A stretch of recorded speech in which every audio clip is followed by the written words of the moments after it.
Hello friends, welcome back. तो previous video में हमने देखा था एसिडिटी के बारे में, जो हमने पूरी तरीके से पढ़ लिया था। ठीक है, तो आज का टॉपिक है हमारा बेसिसिटी। तो बेसिसिटी पे क्या होगा कि मैंने काफ़ी अच्छे तरीके से एसिडिटी को करवाया है।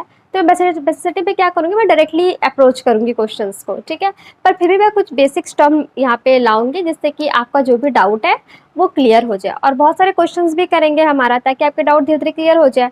फिर भी अगर कोई भी डाउट आता है तो आप मुझे कमेंट बॉक्स में कमेंट कर सकते हो, या फिर आप मुझे ईमेल कर सकते हो। ठीक है, तो शुरू करते हैं आज का टॉपिक। तो बेसिसिटी बेसिसिटी जनरली क्या होती है? देखो, कोई भी किसी भी चीज़ को बेस हम कब बोलते हैं?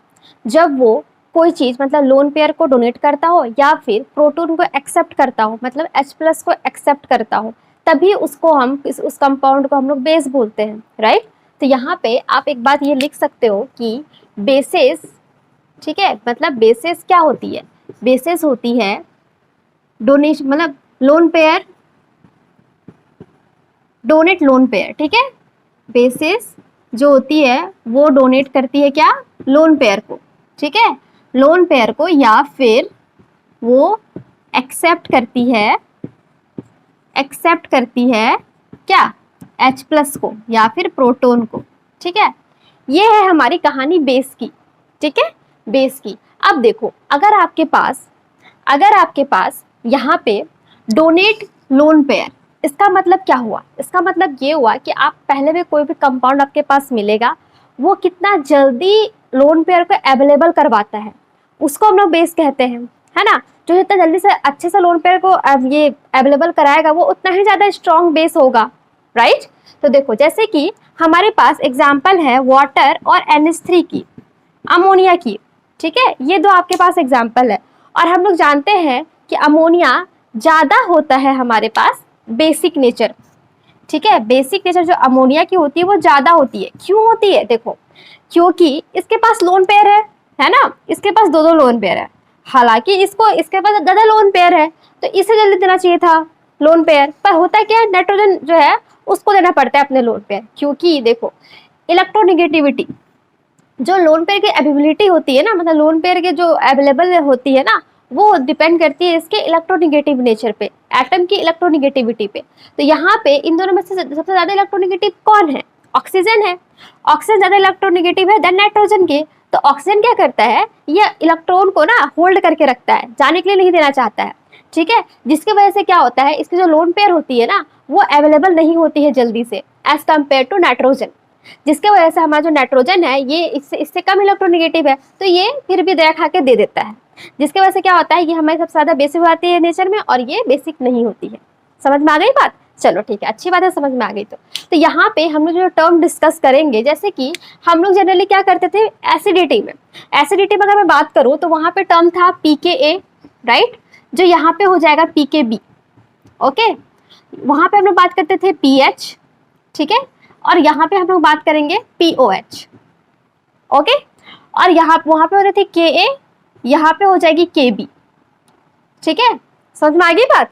तो जस्ट अपोजिट है सब कुछ। यहाँ पे वहाँ पे हम लोग H+ की कंसंट्रेशन की बात करते थे, यहाँ पे हम लोग OH- की कंसंट्रेशन की बात करेंगे। ठीक है, और एक बात कि हमारे एक्सेप्ट H+ का मतलब क्या? जो एक्सेप्ट कर रहा है H+ का मतलब कंपाउंड में हमारे पास OH- होना चाहिए, या फिर कोई नेगेटिव चार्ज वाले होना चाहिए, तभी तो H+ का एक्सेप्ट करेगा ना। समझ में आ गई बात? चलो ठीक है, मैं यही बोल रही थी।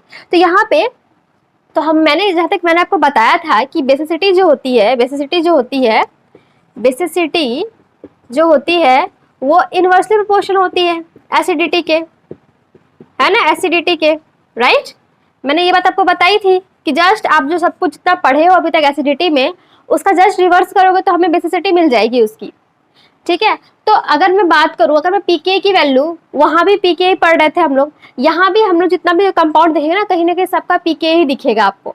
ठीक है, सबका pKa दिखेगा। तो यहाँ पे मैं ये बोल सकती हूँ कि हम लोग यहाँ पे pKb की बात नहीं करके pKa की ही बात करेंगे, जो ज्यादा फेमिलियर है। अगर मैं इसके फिर से अलग से pKb निकालूं, फिर किसी आपको क्वेश्चन मिल गया बेसिक कैरेक्टर और पूछा गया है कि इसका pKa निकालो, तो फिर आप क्या करोगे? तो इससे अच्छा है ना, हम लोग एक ही टर्म को पकड़ के पूरी की पूरी सोल्यूशन करें। ठीक है, मैं बता देती हूँ इसका जो रिलेशन है वो कैसे हो जाएगा।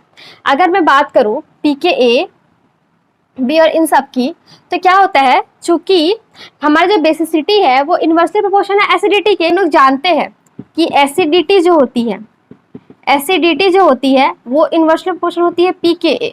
ठीक है, अब देखो अगर दो दुश्मन मिलता है तो क्या होता है, दोस्त बन जाता है। अगर किसी से दुश्मनी है और अगर वो दुश्मनी है किसी एक इंसान को, फिर दूसरे इंसान को भी उसी इंसान से दुश्मनी है, तो जो जिस इंसान को दुश्मनी होती है वो दोनों क्या बन जाते हैं, भाई भाई बन जाते हैं। तो बस दोस्त का दोस्त, दुश्मन का दुश्मन, तो बस यहीं पे है। तो अब देखो जब एसिडिटी के इन्वर्सली प्रोपोर्शन है तो बेसिसिटी के क्या हो जाएगा, ये दोस्त बन जाएगा। तो बेसिसिटी के ये पी के ए डायरेक्टली प्रोपोर्शन हो जाएगा। समझ में आ गई बात? ये टर्म को अच्छे से याद रख लेना, बहुत ही इंपॉर्टेंट है, क्योंकि आपके एग्जाम में पूछा जाता है इसी तरह से क्वेश्चंस कि आप इसका पीके निकालो। कोई भी बेसिक कंपाउंड आपको दे दिया जाएगा, बोलेगा पीके निकालो, पर पीके का आपको रिलेशन पता ही नहीं है क्या होता है तो नहीं निकाल पाओगे। तो ये रिलेशन बहुत इंपॉर्टेंट है, याद रखना इस रिलेशन को। समझ में आ गई बात? चलो ठीक है, अच्छी बात है, समझ में आ रही है तो मुझे मेरे कमेंट सेक्शन में यस कर देना, ताकि मुझे समझ में आए कि हाँ आप लोगों को चीजें समझ में आ रही है। ठीक है, चलिए अब दूसरी पार्ट हम लोग बात करते हैं। तो आपके पास कोई कंपाउंड है, ठीक है, कोई कंपाउंड है और वहां पे कॉन्जुगेट बेस बनता था एसिडिटी में, यहाँ पे कॉन्जुगेट एसिड बनेगी। ठीक है, कॉन्जुगेट एसिड बनेगी। तो इस एसिड की स्टेबिलिटी को जो जो फैक्टर इंक्रीज करेगा, ठीक है, जो जो फैक्टर इंक्रीज करेगा इसकी एसिडिटी, इसकी स्टेबिलिटी को, वो फैक्टर इस कंपाउंड की बेसिक कैरेक्टर को, बेसिक नेचर को इंक्रीज करेगी, जैसे वहां पे एसिडिक नेचर को इंक्रीज करती थी, है ना? ठीक है, राइट, चलो ठीक है। तो अब यहाँ पे हमें ये देखना है कि इसकी स्टेबिलिटी कौन कौन बढ़ाता है। देखो अगर हमारे पास, मान के चलो हमारे पास अमोनिया है, नॉर्मल सा अमोनिया है, ठीक है, ये लोन पेयर है। अब देखो क्या होता है, और दूसरी तरफ हमारे पास कुछ इस तरह से एमी एमी एमी ग्रुप है, ठीक है, और इसकी लोन पेयर है। अब हमें बताना है कि इन दोनों में से सबसे ज्यादा अवेलेबल कौन हो जाएगा लोन पेयर के लिए, या फिर इन दोनों के सबसे ज्यादा बेसिक, इन दोनों में से कौन सबसे ज्यादा बेसिक हो जाएगा। तो देखो इन दोनों में सबसे ज्यादा बेसिक क्या होगा, ये होगा। क्यों होगा, देखो अब देखो हम लोग बात कर रहे हैं यहाँ कॉन्जुगेट एसिड की, इसकी स्टेबिलिटी की। हम लोग वहां पे बात कर रहे थे कॉन्जुगेट बेस की। कॉन्जुगेट बेस में क्या करते थे हम लोग, एसिडिटी की बात करते थे, वहाँ कॉन्जुगेट बेस था हमारा, तो बेस को वहां माइनस पसंद था और प्लस वाले दुश्मनी थी। और मैंने कहा कि एसिडिटी के जस्ट इनवर्सली प्रोपोर्शनल होता है हमारा बेसिसिटी, है ना? तो यहाँ पे हमारा जो फैक्टर वहां पे उस चीज को डिक्रीज करता था, वो फैक्टर यहाँ पे उस चीज को इंक्रीज करेगा। सिंपल भाषा में मैं आपको समझाने की कोशिश कर रही हूँ, ठीक है? तो यहाँ पे हमारा जो इलेक्ट्रॉन रिलीजिंग ग्रुप होगा वो इसके डायरेक्टली प्रोपोर्शनल हो जाएगा, उसकी स्टेबिलिटी को वो इंक्रीज करेगा। देखो वहां पे वो नेगेटिव चार्ज था, वहां पे कॉन्जुगेट बेस जो हमारा था उसके ऊपर नेगेटिव होता था, है ना? और यहाँ पे इस कॉन्जुगेट एसिड के पास पॉजिटिव चार्ज है। तो अब हमें इस पॉजिटिव चार्ज को ध्यान में रख करके चीजों को बतानी है। अगर हम लोग इलेक्ट्रॉन डेफिशिएंसी किसी के अंदर होती है तो वहां पे हम लोग क्या करते हैं, इलेक्ट्रॉन जो जिसके उसके पास इलेक्ट्रॉन की कमी है तो हम लोग वो वाले ग्रुप लगाते हैं जिसके पास इलेक्ट्रॉन देने की शक्ति हो, क्षमता हो, एबिलिटी हो, है ना? तो वही सेम चीज यहाँ पे हम लोग करेंगे। समझ में आ गई बात? चलो ठीक है। तो यहाँ पे जो इसकी पॉजिटिव चार्ज की स्टेबिलिटी को बढ़ाएगा वो ग्रुप इसके डायरेक्टली प्रोपोर्शनल हो जाएगा, ठीक है? जैसे इलेक्ट्रॉन रिलीजिंग ग्रुप के डायरेक्टली प्रोपोर्शनल हो जाएगा, ठीक है, जैसे कि प्लस एच, प्लस आई या प्लस एम, इन सब के ग्रुप के जो नेचर, जो इस टाइप के जो शो करते होंगे effect, electronic factor, electronic effect, उन सब के डायरेक्टली प्रोपोर्शनल हो जाएगा। और इन्वर्सली प्रोपोर्शनल किससे होगा, इलेक्ट्रॉन विथड्रॉइंग ग्रुप, ठीक है, इन्वर्सली प्रोपोर्शनल हो जाएगा इसके electron withdrawing group. Inversely proportional हो जाएगा किसके, माइनस आई, माइनस एच या फिर कहूँ माइनस एम वाले ग्रुप के, इन सब के ये इन्वर्सली प्रोपोर्शनल हो जाएगा, ठीक है? समझ में आ गई बात? और क्या होगा, इसकी स्टेबिलिटी और किसके ऊपर डिपेंड करेगी, अगर मैं पीके सब की बात करूँ तो डायरेक्टली प्रोपोर्शनल हो जाएगी किसके, OH के कंसंट्रेशन पे। जितना ज्यादा OH का कंसंट्रेशन होगा उसके उतना ज्यादा बेसिक होगा ये, ठीक है? और किसके ऊपर डिपेंड करेगी, हमारी KB के, जैसे वहां पर हम लोग PK की बात करते थे, KA की बात करते थे, यहाँ पे KB की बात करेंगे। और इन्वर्सली प्रोपोर्शनल हो जाएगा POH के, और इन्वर्सली प्रोपोर्शनल हो जाएगा PKB के, ठीक है? अब देखो अब डायरेक्टली प्रोपोर्शनल किसके हो जाएगा, हमारा PKA के डायरेक्टली प्रोपोर्शनल हो जाएगा, राइट?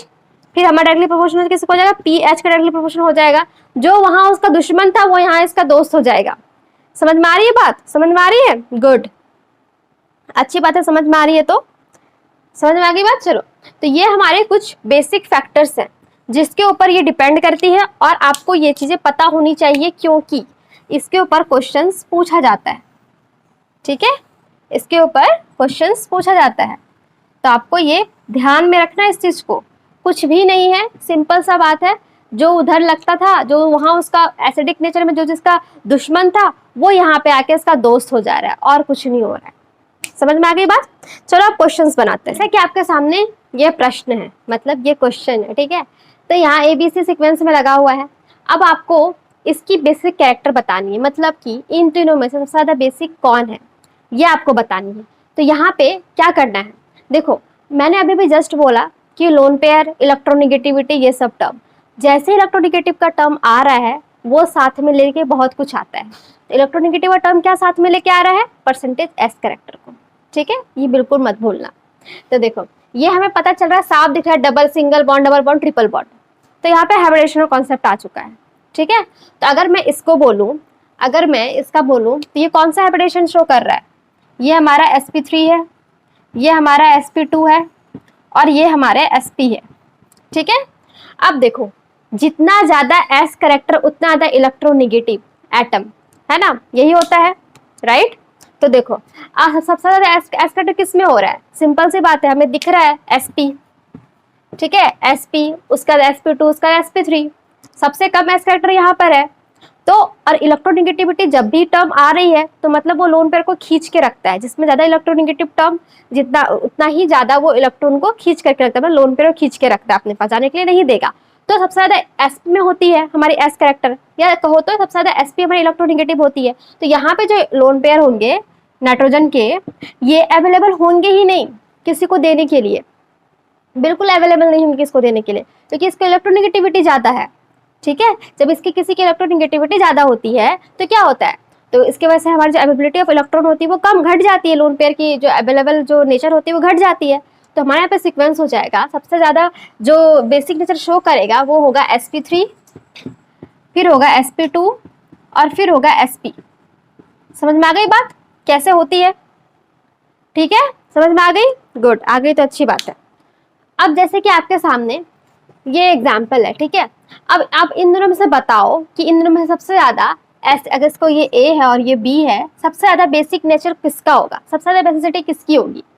ठीक है, सबसे ज्यादा कौन सबसे अच्छा बेस होगा, ये मेरे को बताओ। किसकी लोन पेयर जो है वो जल्दी से अवेलेबल होगी डोनेट करने के लिए, ये मुझे बताओ। तो देखो यहाँ पे अगर मैं बात करूँ इन दोनों की, तो ये क्या है, ये क्या है, CCl3 है। ठीक है, CCl3 है, ये भी CCl3 है, दोनों में कोई प्रॉब्लम नहीं है, दोनों ग्रुप सेम है। प्रॉब्लम कहाँ है, यहाँ पर एक CH2 है, यहाँ पे 2 CH2 है। ठीक है, ये हमें यहाँ पे पता चल रहा है। तो यहाँ पे क्या करना है आपको, क्योंकि देखो CCl3 है, ये अपना -I का इफेक्ट लगाएगा, है ना, -I का इफेक्ट लगाएगा, ये भी यहाँ पे -I का इफेक्ट लगाएगा, दोनों ही -I का इफेक्ट लगा रहे हैं। ठीक है, अब इन दोनों में से आपको डिसाइड करना है कौन ज्यादा -I का इफेक्ट लगा रहा है, क्योंकि हम लोग जानते हैं इंडक्टिव इफेक्ट जो है वो डिस्टेंस डिपेंडेंट होती है, राइट। तो जितना दूर होगा, डिस्टेंस जितना ज्यादा होगा, उतना कम इंडक्टिव इफेक्ट शो करेगा। ठीक है, और ये देखो हम लोग बेस की बात कर रहे हैं, तो वहां पे जो भी निगेटिव वाले ग्रुप आएंगे, मतलब -I, -H या -M वाले ग्रुप, वो उसको पसंद नहीं है, उसको प्लस वाले ग्रुप पसंद है, माइनस वाले ग्रुप पसंद नहीं है बेसिक नेचर को। ठीक है, तो यहाँ पे देखो, तो ये माइनस शो कर रहा है, तो ये बिल्कुल पसंद नहीं करेगा। अब देखो इन दोनों में से ये हमारा एक कार्बन से डिस्टेंस में है, ये हमारा एक 2 कार्बन से हमारा डिस्टेंस में है ना। तो अब देखो, अब चलो अब आ गया है ना, क्या कहते हैं, इसको पसंद नहीं कर रहा है, लेकिन जब आ गया है, जैसे कि आप किसी इंसान को पसंद नहीं करते हो पर फिर भी वो सामने आता है, तो आपको बात करना ही पड़ता है। तो वैसे ही तो यहाँ पे क्या हो रहा है, ये अब ये आ गया CCl3 -I वाला ग्रुप आ गया है, तो ये ना चाहते हुए भी इसको क्या करेगा, एक्सेप्ट कर लेगा, चलो ठीक है कोई बात नहीं, आ गया तो चलो अब इससे आगे देखते हैं क्या कर सकते हैं इसके लिए। तो यहाँ पे फर्स्ट ग्रुप पे या फिर सेकंड ग्रुप पे, तो दैट डिस्टेंस किस में हो गया, इसमें हो गया, है ना। अब इधर से इसको जो NH2 को चूज करने का, तुम अब किसको ज्यादा प्रीफर करोगे, किसके साथ रहना पसंद करोगे। तो ये बोला है कि नहीं, मुझे तो ये जो जितना नजदीक रहेगा मुझे उससे उतना एलर्जी होती है, तो अब जो अगर थोड़ा दूर रहेगा तो थोड़ा सा मैं बात कर सकता हूँ उससे। तो सिंपल सी बात है, तब ये दोनों में थोड़ा दोस्ती हो सकती है, पर इसमें बिल्कुल नहीं हो सकती, क्योंकि ये डिस्टेंस बहुत ही कम है, यहाँ पे डिस्टेंस बहुत ही ज्यादा है। ठीक है, यहाँ डिस्टेंस 2 कार्बन का, यहाँ डिस्टेंस सिर्फ और सिर्फ 1 कार्बन का है, तो जहाँ पे जितना जितना ज्यादा डिस्टेंस होगा वो इसके NH2 के लिए वो उतना अच्छा होगा, ठीक है। तो इन दोनों में सबसे ज्यादा बेसिक नेचर कौन शो कर रहा है, तो ये शो कर रहा है। समझ में आ गई बात, सबसे ज्यादा बेसिक नेचर। और अगर मैं पीके की बात करूं, पीके अगर आपको बोला जा रहा है कि इन दोनों की पीके निकालो, मतलब इन दोनों में सबसे ज्यादा पीके कौन शो कर रहा है, किसकी पीके ज्यादा है, ठीक है। तो बस हम लोग जानते हैं कि जो बेसिसिटी क्या है डायरेक्टली प्रोपोर्शनल होती है पीके, बेसिक नेचर पीके डायरेक्टली प्रोपोर्शनल होती है। तो हम लोग जान रहे हैं कि ये दोनों की बेसिक नेचर ये ज्यादा है, तो पीके भी ज्यादा हो जाएगी, मतलब पीके बी ज्यादा होगी ए, ठीक है, ए से। समझ में आ गई बात, आ गई, कोई डाउट नहीं, चलो ठीक है, अच्छी बात है, कोई डाउट नहीं है। तो अब जैसा कि आपके सामने ये एग्जाम्पल है, ठीक है, और इस एग्जाम्पल में आपको पीके निकालना है। पीके कि सबसे ज्यादा पीके किसकी है। सबसे पहले आप यहाँ पे देखो तरह तरह के बस 4 अलग अलग प्रकार के प्राणी हैं यहाँ पे। तो यहाँ पे क्या करना है कि यहाँ पे सबसे पहले या देख रहे हो कि इन दोनों देखा देखा लगा है, मतलब ये दोनों एक दूसरे के सिमिलर है। डिफरेंस कहाँ पे है, इस बॉन्ड के पास, ठीक है। तो यहाँ पे आप देख रहे हो सिंगल बॉन्ड है डबल बॉन्ड है, इसका मतलब ये यहाँ पे कोई हाइब्रिडेशन यहाँ पे लग रहा है, राइट। तो अब यहाँ पे किस टाइप का हाइब्रिडेशन लग रहा है, तो यहाँ पे अगर मैं बात करूं नाइट्रोजन की, तो ये हमारा sp3 है। देख लो 1 2 3 4 sp3 है, यहाँ हमारा 1 2 3 ये हमारा sp2 है, ठीक है। और ये हमारा क्या है sp3, 1 2 3 4, हाँ। और ये नाइट्रोजन हमारा क्या है sp है, ठीक है। तो ये हमें यहाँ से पता चल गया, ठीक है, जब इसका बात करोगे तो यहाँ पे क्या है कि जब भी आपके पास लोन पेयर, ठीक है, याद देखो ये लोन पेयर है, ये लोन पेयर है, ये सारे लोन पेयर है। जब भी लोन पेयर आपके sp2 या sp ऑर्बिटल में रहते हैं, नाइट्रोजन है ना, नाइट्रोजन में कौन से ऑर्बिटल में ये होगा, p ऑर्बिटल में ही होंगे, है ना। तो मैं यहाँ पे ये कहना चाह रही हूँ कि जब भी sp या sp2 के ऑर्बिटल में अगर आपके लोन पेयर रहते हैं, तो उस कंपाउंड का, उस एटम मतलब उस लोन पेयर को ना डोनेट करने के लिए काफी पापड़ बेलने पड़ते हैं, नहीं हो पाता है, ठीक है। तो जितना ज्यादा, क्योंकि यहाँ पे इलेक्ट्रोनेगेटिव है ना, मैंने क्या कहा था कि लोन पेयर जो है, लोन पेयर की जो एबिलिटी है वो किसके ऊपर डिपेंड करती है, इलेक्ट्रोनेगेटिविटी के ऊपर। तो यहाँ पे देखो मैंने बताया था कि जो सबसे ज्यादा sp होता है वो सबसे ज्यादा इलेक्ट्रोनेगेटिव होता है नेचर में, परसेंटेज एक्सेप्ट उसका ज्यादा होता है। तो इसलिए मैं बोल रही हूँ कि जितना sp में जो रहते हैं लोन पेयर, वो काफी मुश्किल से उसको प्रोटोनेट किया जाता है, मतलब एस्ट्रो को मुश्किल से वो एक्सेप्ट करते हैं या फिर वो लोन पेयर को मुश्किल से वो डोनेट करते हैं, ठीक है, दोनों बात एक ही है। तो यहाँ पे देखो, तो यहाँ पे sp3 sp2 है, तो अब यहाँ पे आपको pK निकालना, और हम जानते हैं कि बेसिसिटी होती है pK डायरेक्टली प्रोपोर्शनल, राइट। तो देखो अब क्या है, और हम लोग ये भी जानते हैं जितना कम इलेक्ट्रोनेगेटिव ज्यादा बेसिक, ठीक है। तो यहाँ पे देखो sp3 कम इलेक्ट्रोनेगेटिव है, परसेंटेज कैरेक्टर यहाँ पे कम है, ठीक है, जिसकी वजह से हमारा क्या हो जाएगा, अगर मैं इसकी pK निकालूं तो pK क्या हो जाएगा, सबसे ज्यादा किसकी pK हो जाएगी, sp3 वाले की हो जाएगी, sp3 वाले की हो जाएगी, इसकी और इसकी, है ना। अब देखो ये भी sp3 है, ये भी sp3 है, तब इन्हें में क्या डिसाइड करना है, यहाँ पे देखो यहाँ पे एक एमी है, बस सिर्फ और सिर्फ अल्काइल ग्रुप है, यहाँ पे ये पूरी रिंग है जो इसको स्टेबलाइज कर रही है, ठीक है। मैंने कहा था ना कि electron releasing group directly proportional होती है बेसिसिटी, ठीक है। तो यहाँ पे देखो ये ज्यादा बड़ा रिंग है, यहाँ बस सिर्फ और सिर्फ एम ही है, तो इन दोनों में पता चल गया कौन सा ज्यादा पीके शो करेगा, वो हो जाएगा ए, फिर हो जाएगा सी, फिर हो जाएगा बी, उसके बाद डी। तो इसीलिए हम लोग बोलते हैं ना साइनाइड CN वो बिल्कुल भी बेसिक नहीं होता है नेचर का, क्योंकि वो sp सबसे ज्यादा इलेक्ट्रोनेगेटिव होता है, वो मतलब sp है, इलेक्ट्रोनेगेटिव ज्यादा है, इसके जो लोन पेयर है वो sp ऑर्बिटल में रहता है, जिसकी वजह से ये लोन पेयर को डोनेट नहीं कर पाता है। समझ में आ गई बात, चलो ठीक है, कोई प्रॉब्लम समझ में आ रही है तो आप मुझे कमेंट सेक्शन में यस कर देना कि हाँ समझ में आ रहा है, ठीक है। चलो दूसरा एग्जाम्पल देखते हैं। तो यहाँ तक थी हमारी इलेक्ट्रॉन रिलीजिंग ग्रुप के बारे में, इलेक्ट्रॉन विड्रॉइंग ग्रुप के बारे में पता करना है, ठीक है। अब हम लोग इससे आगे बढ़ते हैं और अब हम लोग बेसिसिटी के दूसरे की तरफ जाते हैं, जो है हमारा है रेजोनेंस, ठीक है। रेजोनेंस या फिर डीलोकलाइज्ड और एक वर्ड क्या होता है लोकलाइज्ड, ठीक है। जब आपके सामने कोई दो कंपाउंड है और उसमें एक में डीलोकलाइजेशन पॉसिबल है और एक में लोकलाइजेशन पॉसिबल है, ठीक है। तो ये बात ध्यान से देखना, हमारी जो बेसिक नेचर होती है, यहाँ पे बेसिसिटी जो होती है ना, वो इसके इनवर्सली प्रोपोर्शन होती है और इसके डायरेक्टली प्रोपोर्शन होती है। समझ में आ गया,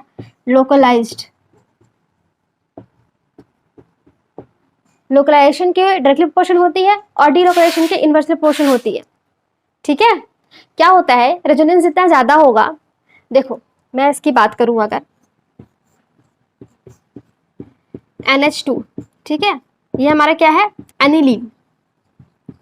एनिलीन तो क्या होता है, इसकी जो लोन पेयर होती है ना, ये लोन पेयर यहाँ रेजोनेंस में, मतलब रेजोनेंस में आ जाती है बेंजीन के साथ, बेंजीन रिंग के साथ ये रेजोनेंस में आती है। तो क्या होता है, इसकी वजह से क्या होता है, इसकी जो लोन पेयर की एबिलिटी है ना वो कम हो जाती है, होती ही नहीं है।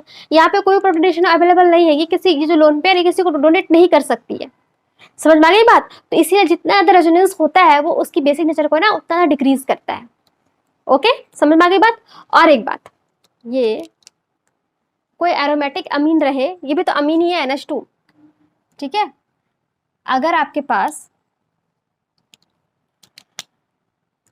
अमीन रहे, ठीक है, अमाइंस अगर एलिफेटिक है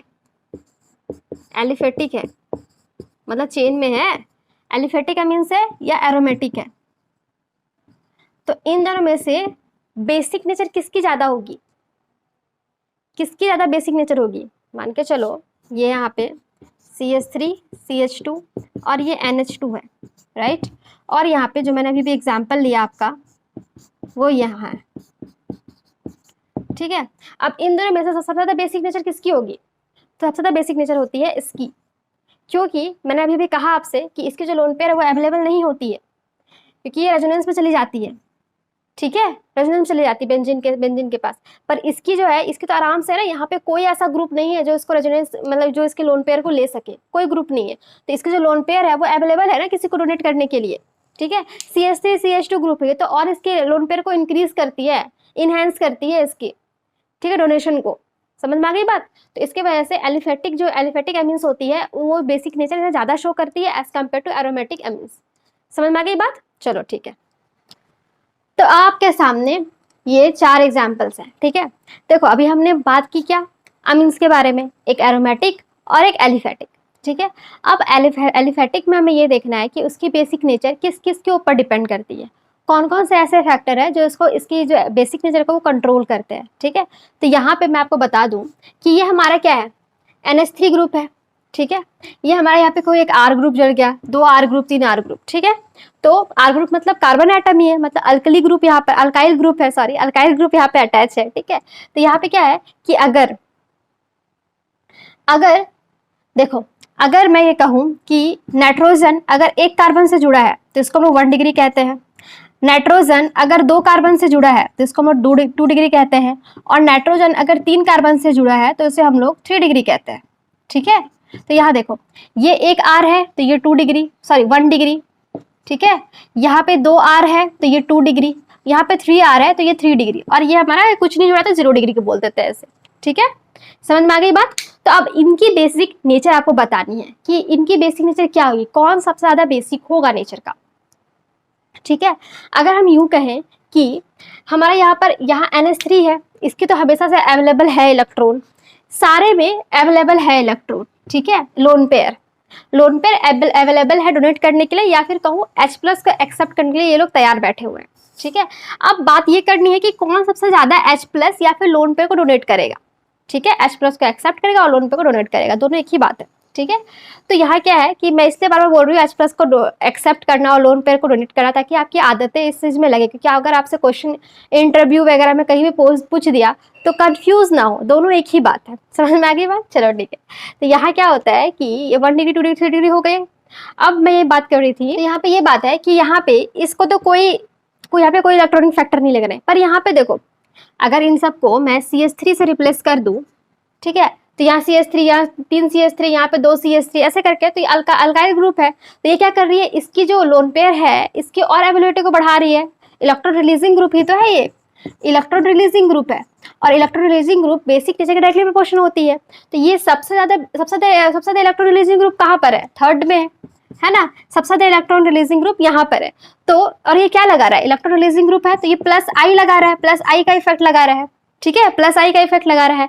तो यहाँ पे देखो, मैं ये बोलना चाह रही हूँ कि ये +I का इफेक्ट लगा रहा है तीनों, यहाँ पे +I है, यहाँ पे 2 +I है, और यहाँ पे 3 +I है, राइट, यही तो है।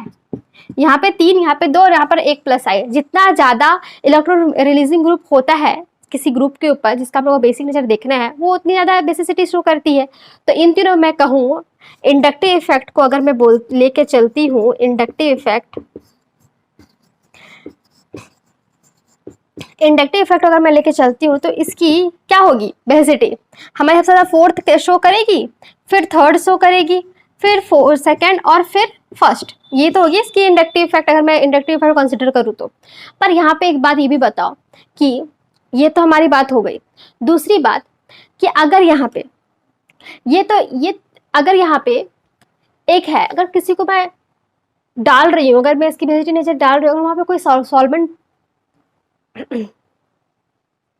तो ये हो गई हमारे इंडक्टिव इफेक्ट के अकॉर्डिंग हमारी बेसिसिटी, ठीक है, बेसिक नेचर। तो अब यहाँ पे बात ये आती है, जब हम लोग थोड़ा सा और आगे बढ़ते हैं ना इसमें, जब इसको और अच्छे से स्टडी किया गया तो पाया गया ये कि यहाँ पे जो ये इंडक्टिव इफेक्ट है ना, सिर्फ और सिर्फ ये फैक्टर इसके लिए रिस्पॉन्सिबल नहीं है। यहाँ पे जब हम लोग जाते हैं आगे बढ़ते हैं तो यहाँ पे कुछ ऐसे भी फैक्टर हैं जो इसको इस बेसिक नेचर के अमीन्स की बेसिक नेचर को अफेक्ट करती है। वो होती है सॉल्वेंट इफेक्ट, ठीक है। देखो क्या है कि अगर मैं बात करूं, ये बिल्कुल सही है, इंडक्टिव इफेक्ट जो मैं अभी बता रही हूँ आपको वो बिल्कुल सही है। पर क्या होता है यहाँ पे हमारे पास ना, देखो इसको मैंने अगर पोलर प्रोटिक सॉल्वेंट जो हाइड्रोजन बॉन्डिंग बनाने को कैपेबल होती है उसको हम पोलर प्रोटिक सॉल्वेंट बोलते हैं। पोलर मतलब समझ ही रहे हो कि हमारे जो डिस्ट्रीब्यूशन मतलब ये डेल्टा प्लस डेल्टा माइनस इस टाइप के रहेंगे, ठीक है। पोलर नेचर शो करते हैं जिसके डायपोल मोमेंट 0 नहीं होती है, ठीक है, तो वो होते हैं। और हाइड्रोजन बॉन्डिंग बनाने के लिए वो हाजिर होते हैं, उसको हम लोग बोलते हैं पोलर प्रोटिक सॉल्वेंट। जैसे एग्जाम्पल, सबसे पॉपुलर एग्जाम्पल क्या है, वाटर, ठीक है। तो यहाँ पे क्या होता है इस जगह पे, अगर मैं नाइट्रोजन, जैसे अगर मैं पहला इसका एग्जाम्पल लेके चलूँ, ठीक है, यहाँ पे अगर मैं इसका एग्जाम्पल लेके चलूँ, 3 यहाँ हाइड्रोजन है, ठीक है, और यहाँ पे वाटर है, हर जगह वाटर है, इसको मैंने पोलर प्रोटिक सॉल्वेंट में डाल दिया, हर जगह वाटर है, ठीक है, हर जगह वाटर है, तो क्या होगा, यहाँ भी वाटर है, यहाँ भी वाटर है, हर जगह वाटर है, तो हाइड्रोजन के साथ इसकी बॉन्डिंग होगी ऑक्सीजन की, यहाँ भी हाइड्रोजन के साथ इसकी बॉन्डिंग होगी, और यहाँ भी इसके साथ हाइड्रोजन की बॉन्डिंग होगी, ठीक है, यहाँ भी। तो क्या होगा अगर मैं बात करूं इन सब की, तो यहाँ पे क्या होता है, अगर मैं सबकी बात करूं, तो अगर मैं इसकी बात करूं NH3 की, तो क्या होगा, जैसे मैंने अभी बताया कि ये सारे के सारे हाइड्रोजन बॉन्डिंग में पार्टिसिपेट कर जाएंगे। यहाँ पे भी OH2 वाटर वाटर वाटर हर जगह, ठीक है। तो यहाँ पे क्या होगा, इन सब में हाइड्रोजन बॉन्डिंग हो जाएगी, जैसे कि अभी भी मैंने कहा। तो यहाँ पे 3 हाइड्रोजन बॉन्डिंग हो गई, H बॉन्ड, ठीक है। और यहाँ पे अगर मैं बात करूँ, यहाँ पे अगर मैं बात करती हूँ RNH2 में, तो क्या होगा, ये R, ये N, यहाँ पे एक H, यहाँ पे एक H, राइट, या ऐसे लिख देते ज़्यादा अच्छा, ये H यहाँ पे और ये H यहाँ पे, और ये वाटर और ये वाटर में इसको डिजोल्व किया गया, वाटर में लिखा गया, ठीक है। तो क्या है, इसके यहाँ पे हाइड्रोजन बॉन्डिंग, ये इस तरह से हाइड्रोजन बॉन्डिंग शो करेगी, और यहाँ पे हमारे पास 2 हाइड्रोजन बॉन्डिंग, ठीक है। और जब मैं और आगे बढ़ती हूँ, यहाँ पर सिर्फ और सिर्फ एक है, 2 RR ग्रुप है, और ये हमारा OH2, ये हमारा OH2। फिर वैसे ही मैं सबके एक साथ ही दिखा देती हूँ, यहाँ पे एक भी नहीं है। तो क्या हो रहा है, यहाँ पे सब जगह हाइड्रोजन बॉन्डिंग शो कर रही है, ठीक है, सब जगह हाइड्रोजन बॉन्डिंग, यहाँ पर 1 हाइड्रोजन बॉन्डिंग है और यहाँ पे 0 हाइड्रोजन बॉन्डिंग है। तो क्या हो रहा है, यहाँ पे कहना ये होता है बेसिसिटी में कि हम लोग क्या देखा एसिडिटी में हमने कहा था कि हाइड्रोजन बॉन्डिंग जितना ज्यादा होती है, नाइट्रोफ्लोर के बारे में हम लोग बात किए थे, एसिडिटी में जितना ज्यादा हाइड्रोजन बॉन्डिंग वहां होती है उतना डिक्रीज करती है। पर यहाँ पे जस्ट इसका अपोजिट है, मैंने कहा था कि एसिडिटी के जस्ट अपोजिट हमारा बेसिसिटी है। तो यहाँ पे क्या होता है, जितना ज्यादा हाइड्रोजन बॉन्डिंग होता है वो उस ग्रुप को उतना ज्यादा स्टेबलाइज करता है, ठीक है, वो उसकी एनर्जी को या यूं कहूँ, क्योंकि ये देखो ये H+ लेता है ना, H+ को एक्सेप्ट करता है, जब H+ को एक्सेप्ट करेगा तो ये NH4 का प्लस बनेगा, है ना। तो इसकी वजह से क्या होता है कि हाइड्रोजन बॉन्डिंग क्या करता है, ये जो पॉजिटिव चार्ज है ना इसको स्टेबलाइज करता है। तो जितना ज्यादा हाइड्रोजन बॉन्डिंग होगा उस कंपाउंड के लिए, उसकी जो पॉजिटिव नेचर है उसको स्टेबलाइज करने के लिए वो उतना अच्छा हो जाएगा। तो इसीलिए सबसे कम हाइड्रोजन बॉन्डिंग यहाँ पर है, तो अकॉर्डिंग टू दिस ये कहा गया कि हमारी जो ऑर्डर ऑफ बेसिसिटी होगी, ऑर्डर ऑफ बेसिसिटी जो होगी वो क्या होगी, तो यहाँ पे ये कहा गया कि हमारी जो ऑर्डर ऑफ बेसिसिटी होगी ना, वो होगी सबसे ज्यादा, जिसमें सबसे ज्यादा हो रही है हाइड्रोजन बॉन्डिंग, किसमें हो रही है, इसमें 3 हो रही है, तो फर्स्ट, ठीक है, पहला, फिर दूसरा, फिर तीसरा, उसके बाद चौथा, ठीक है, ये हो जाएगी हमारी हाइड्रोजन बॉन्डिंग की और ये बेसिसिटी की ऑर्डर, ठीक है, ऑर्डर ऑफ बेसिसिटी हमारी ये हो जाएगी। समझ में आ रही है बात, समझ में आ रही है बात, चलो ठीक है। तो ऑर्डर ऑफ बेसिसिटी हमारी ये हो जाएगी 1 2 3, जस्ट उसके इंडक्टिव इफेक्ट के उल्टा, ठीक है। तो यहाँ पे क्या हो रहा है, ओवरऑल अब दोनों में झगड़ा हो रहा है कि नहीं, अब अगर कहूँ तो, क्योंकि इंडक्टिव इफेक्ट तो आपको हर जगह दिखेगी, हर जगह लगेगी इंडक्टिव इफेक्ट, कहीं भी देख कर लो, वो तो हमें सदाबहार परमानेंट इफेक्ट होता है, वो सदाबहार इफेक्ट है, वो हर जगह आपके पास दिखेगी। तो क्या होता है कि अगर मैं बात करूँ, अगर मैं किसी पोलर प्रोटिक सॉल्वेंट में किसी NH3 वगैरह से किसी को डिजोल्व वगैरह कर ली, ठीक है, अब वहां पे मैं बात करूँ कि सबसे ज्यादा बेसिक नेचर कौन है, अब तो हो गई प्रॉब्लम। तो यहाँ पे दोनों को, मतलब दोनों में एक दूसरे का अपोजिट है, तो दोनों का बीच का मामला निकाला गया, ठीक है। तो क्या होता है कि इसकी एवरेज, मतलब इसकी एवरेज चीज निकाली जाती है, दोनों के बीच का बात निकाला जाता है और बोला जाता है कि सबसे ज्यादा ऑर्डर ऑफ बेसिस, अगर इन पोलर प्रोटिक सॉल्वेंट, ठीक है, ये अच्छे से ध्यान रखना कि आपको परीक्षा में, एग्जाम्स में क्या पूछा जा रहा है, पोलर प्रोटिक सॉल्वेंट पूछा जा रहा है या एक और चीज मैं बताऊंगी, वो दोनों में से क्या पूछा जा रहा है। तो जब इस तरह का कुछ पूछा जाए और यहाँ पे पूछा जाए कि इसकी बेसिक नेचर क्या हो रही है, तो ऑर्डर ऑफ बेसिसिटी क्या होगी, तो वहां पे ये लिख लेना, ऑर्डर ऑफ बेसिसिटी या ऑर्डर ऑफ बेसिक नेचर, जो भी लिखना है आपको, आप लिख लेना।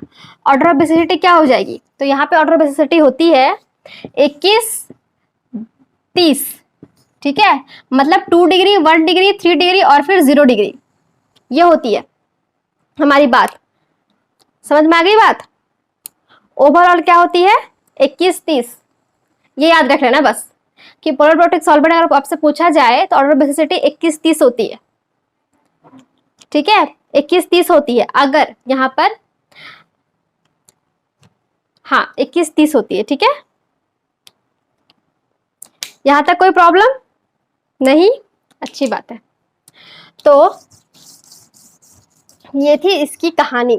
और दूसरा जो मैंने अभी भी कहा कि जो हमारी NH3 वाले जो ग्रुप थे, ये NH3, ये RNH2 और ये R2NH और ये R3N, ठीक है। अगर आपको इस तरह से कुछ पूछा गया है, ठीक है, और अगर यहाँ पे बोला गया है कि गैस फेज में आपके पास ये दे दिया गया है और इसमें पूछा गया है ऑर्डर ऑफ बेसिसिटी, ये पूछा गया है, तो आप यहाँ पे क्या लिखोगे, यहाँ पे इसका आंसर जस्ट सिर्फ और सिर्फ इंडक्टिव इफेक्ट का ही लिखना है आपको। समझ में आ गई बात, समझ में आ गई, चलो ठीक है। तो इंडक्टिव इफेक्ट में क्या था, तो हो जाएगी हमारी 3 डिग्री, फिर 2 डिग्री, फिर 1 डिग्री और फिर 0 डिग्री, ये हो जाएगा हमारा order of basicity in case of gas phase, और ये हो जाएगा order of basicity in case of polar protic solvent. समझ में आ गई बात, समझ में आ गई, चलो अच्छी बात है, समझ में आ गई। तो यहां तक कोई भी प्रॉब्लम, बहुत अच्छी बात है, नहीं होनी चाहिए। आप मुझे कमेंट बॉक्स में बता देना कि आपको समझ में आ रही है या नहीं। पूरा वीडियो जरूर से जरूर देखना। चलो ठीक है, तो मैं आज यहीं पे ये वीडियो स्टॉप करती हूँ। अगर कोई भी डाउट हो तो आप मुझे कमेंट बॉक्स में कमेंट कर सकते हो। मैंने डिस्क्रिप्शन बॉक्स में ईमेल एड्रेस दे रखा है, तो आप उसका भी यूज़ करके मुझसे कोई भी डाउट पूछ सकते हो। और अगर आज का वीडियो आपको पसंद आया हो तो लाइक करें। अगर आप मेरे चैनल पे नए आए हो तो चैनल को सब्सक्राइब करें और जो बेल आइकन है उसे आप प्रेस करें ताकि फर्दर कोई वीडियो मैं अपलोड करूँ तो वो आप तक पहुँच सके। और आने वाले वीडियोज़ में मैं आपको और बहुत सारे एग्जाम्पल्स भी लेके आऊँगी जो करके आपके और भी डाउट को क्लियर करेगा। Thank you so much for watching.